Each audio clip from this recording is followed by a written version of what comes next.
Hello friend, ইচ্ছে রান্নায় সবাইকে স্বাগত। আগের ভিডিওতে আমি জেনিভার ওয়াটার শোর পুরো ভিডিওটি আপনাদের সঙ্গে শেয়ার করেছি। আর আজকের ভিডিওতে আমি আপনাদের দেখাবো সেই লেক জেনিভার রাতের সৌন্দর্য। রাতে লেক জেনিভাকে দেখতে কেমন লাগে, আর তার পাশাপাশি লেক জেনিভার যে পাশে যে জায়ান্ট হুইল আছে সেই হুইল, আর এখানকার পার্কিংয়ের কিছু ঝলক আপনাদের সঙ্গে আমি শেয়ার করব। বাড়ি থেকে বেরোবার সময় অল্প অল্প বৃষ্টি শুরু হয়েছিল। তখনই মনের মধ্যে একটা ভয় কাজ করছিল, কি জানি আজকে শো হবে কিনা। কেননা আজকে জেনিভা লেক যাওয়ার প্রধান উদ্দেশ্য হলো জেনিভার যে ওয়াটার শো সেটা দেখার।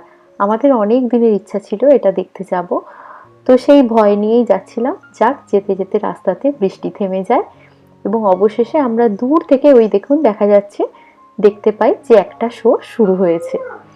দিনের আলোয় জেনিভা লেক যেমন সুন্দর দেখতে লাগে, রাতের অন্ধকারে এই লেক যেন আরো বেশি মায়াবী হয়ে ওঠে।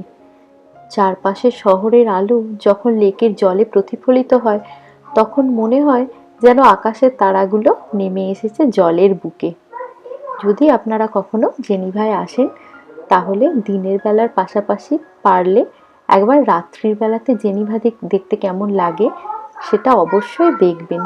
যদি পারেন একবার জেনিভা লেকের পাশে অবশ্যই কিছু সময় কাটাবেন রাত্রের দিকে, অপূর্ব লাগবে। এটা হলো জেনিভার সেই বিশাল জায়ান্ট হুইল, জেনিভা হুইল। এটা একটা জেনিভার অন্যতম প্রধান আকর্ষণ। দূর দূরান্ত থেকে পর্যটকরা আসেন, এখানে এসে এই জেনিভা হুইলে চাপেন। এই ফেরিস হুইল থেকে জেনিভা শহরকে এক অন্য দৃষ্টিকোণ থেকে দেখা যায়। ওপরে উঠলে চারপাশে জেনিভা শহর, লেক এবং দূরের পাহাড় সব কিছু একসঙ্গে চোখে পড়ে। আসলে অনেক বড় তো, বিশেষ করে সন্ধ্যের সময় এখানকার দৃশ্য একেবারেই অন্যরকম। সন্ধ্যের সময় এখানে ভালোই সূর্যের আলো থাকে, সামারে, উইন্টারে সেটা থাকে না। আর আমরা যে সময় গেছি এটা তখন একদম রাত, আমরা রাতের শো দেখতে গেছিলাম। তো এটা আমরা যে সময় ভিডিওটা করেছি তখন সম্ভবত রাত 11টা থেকে 11:30 বাজে।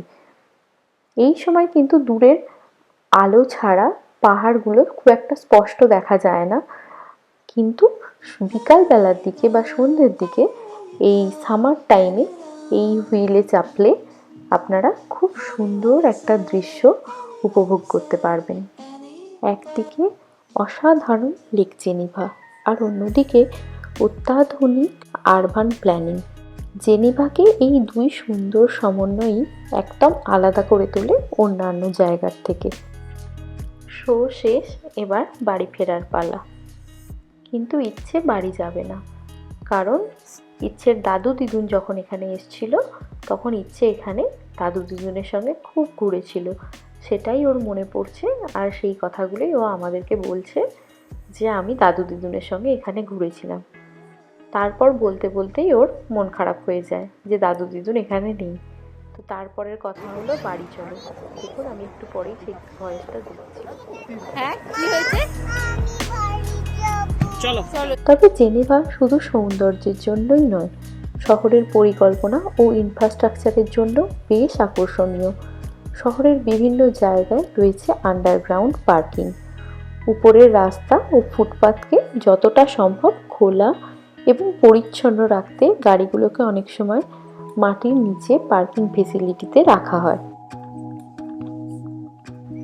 এই আন্ডারগ্রাউন্ড পার্কিংয়ে ঢুকলে একটা জিনিস লক্ষ্য করা যায় যে প্রথমত এখানে অনেক গাড়ি রাখার ক্যাপাসিটি আছে, আর প্রত্যেকটা গাড়ির জন্য খুব ভালো পার্কিং স্পেস আছে। বড় শহরে জায়গার সর্বোচ্চ ব্যবহার করার জন্য এ ধরনের ব্যবস্থা সত্যিই বেশ কার্যকর। বলতে বলতে আমরাও চলে এসেছি পার্কিংয়ে। আমাদের সঙ্গে এক ভাইও গিয়েছিল এই ওয়াটার শো দেখতে।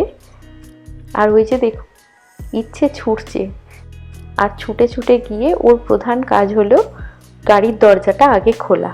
এটাতে ও বেশ মজা পায়। যাই হোক, আপনাদের এই ভিডিও কেমন লাগলো আমাকে জানাবেন। ভালো থাকবেন, দেখা হচ্ছে পরের ভিডিওতে। বাই।